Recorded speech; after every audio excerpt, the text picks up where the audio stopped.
दिवाली के 11 दिन बाद कार्तिक मास शुक्ल पक्ष की एकादशी को देव उठनी 11 या फिर देव उठनी एकादशी कहते हैं। मान्यताओं के अनुसार आषाढ़ शुक्ल एकादशी को भगवान विष्णु 4 माह के लिए सो जाते हैं और कार्तिक शुक्ल की देव उठनी एकादशी के दिन ही जागते हैं, जिसके बाद मंगल कार्य और शादी विवाह के शुभ कार्य शुरू किए जाते हैं। इस एकादशी को प्रबोध उत्सव और तुलसी विवाह देव उठनी 11 भी कहा जाता है।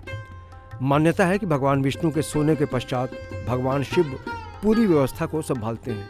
वैष्णव उपासकों के लिए तुलसी का विशेष महत्व है। वैष्णव उपासक तुलसी की माला पहनते हैं और उसका जाप करते हैं। तुलसी का महत्व इस प्रकार भी समझा जा सकता है कि दूध, दही या जल में तुलसी का पत्तर डालने से वो चरणामृत और भोजन में डालने से प्रसाद बन जाता है। मान्यता ये है कि भगवान विष्णु बिना तुलसी के भोजन ग्रहण नहीं करते हैं। देव उठनी 11 का व्रत करने वाले तुलसी के गमले को गाय के गोबर से या फिर गेरू से लीप कर पूजा की चौकी तैयार करते हैं। श्री गणेश तथा पंचांग की पूजा के पश्चात तुलसी विवाह की रस्म निभाई जाती है। बधाई गीत, मंगल गीत गाए जाते हैं और वाद्य यंत्रों की धुन के साथ तुलसी जी को पालकी में बिठाकर मंदिर एवं घर आंगन में घुमाकर एक स्थान से दूसरे स्थान में रखा जाता है। शगुन में मिठाई, प्रसाद, फल और दक्षिणा दी जाती है।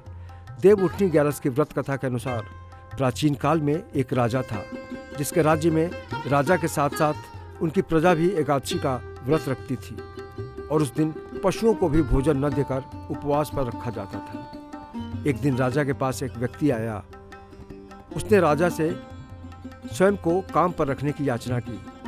जब राजा ने शर्त रखते हुए कहा कि तुम्हें प्रत्येक दिन खाने के लिए सब कुछ मिलेगा, पर एकादशी के दिन अन्न नहीं मिलेगा, इस शर्त पर उस आदमी ने उस समय हाँ कह के नौकरी स्वीकार कर ली। जब एकादशी आई उस दिन उसे फलाहार का सामान दिया गया।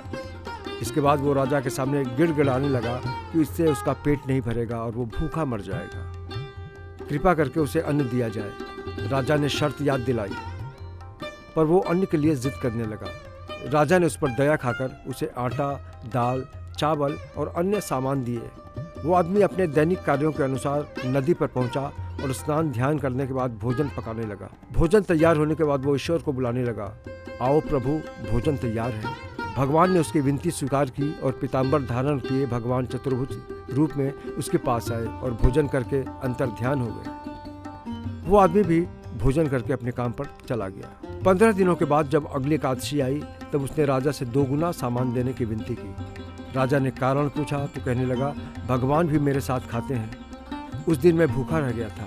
ये सुनकर राजा ने आश्चर्य से कहा, मैं हर एकादशी को व्रत रखता हूँ और पूजा करता हूँ, भगवान ने मुझे कभी दर्शन नहीं दिए और तुम कहते हो कि भगवान तुम्हारे साथ भोजन ग्रहण करते हैं। जब आदमी ने कहा कि महाराज, यदि आपको विश्वास न हो तो आप मेरे साथ चल कर देख लीजिए। हर बार की तरह उसने भोजन बनाया, भगवान को शाम तक खाने पर बुलाता रहा। भगवान के नहीं आने पर उसने कहा, यदि आज आप खाने को नहीं आएंगे तो मैं इस नदी में कूदकर अपने प्राण त्याग दूंगा। भगवान को नहीं आता देख वो नदी की तरफ प्राण त्यागने के उद्देश्य के साथ बढ़ा। उसके इस इरादे को देखकर भगवान प्रकट हुए और उसके साथ भोजन किया, फिर अंतर्ध्यान हो गए। राजा जो पेड़ के पीछे छिपा हुआ था, उसे ये ज्ञान मिल चुका था कि आडंबर करने से कुछ नहीं होगा। भगवान प्राप्ति के लिए मन का शुद्ध होना सबसे जरूरी है। उसके बाद उसने सारे नियम बंद कर दिए और खुद में संकल्प लेकर बिना आडंबर के व्रत करने लगा और अंत में वैकुंठ धाम को प्राप्त हुआ। स्कंद पुराण में कार्तिक मास के महात्म्य को भगवान विष्णु के शालिग्राम स्वरूप की स्तुति और पूजा करने के लिए भी कहा गया है। शालिग्राम भगवान के दर्शन मात्र से समस्त तीर्थों में जाने के बराबर फल मिलता है। मान्यताओं के अनुसार देव उठनी एकादशी का व्रत रखने और कथा सुनने से स्वर्ग की प्राप्ति होती है और अकाल मृत्यु तक टल जाती है।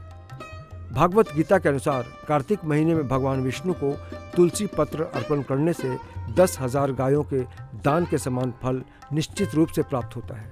यही कारण है कि हिंदू धर्म में देव उठनी एकादशी का विशेष महत्व है।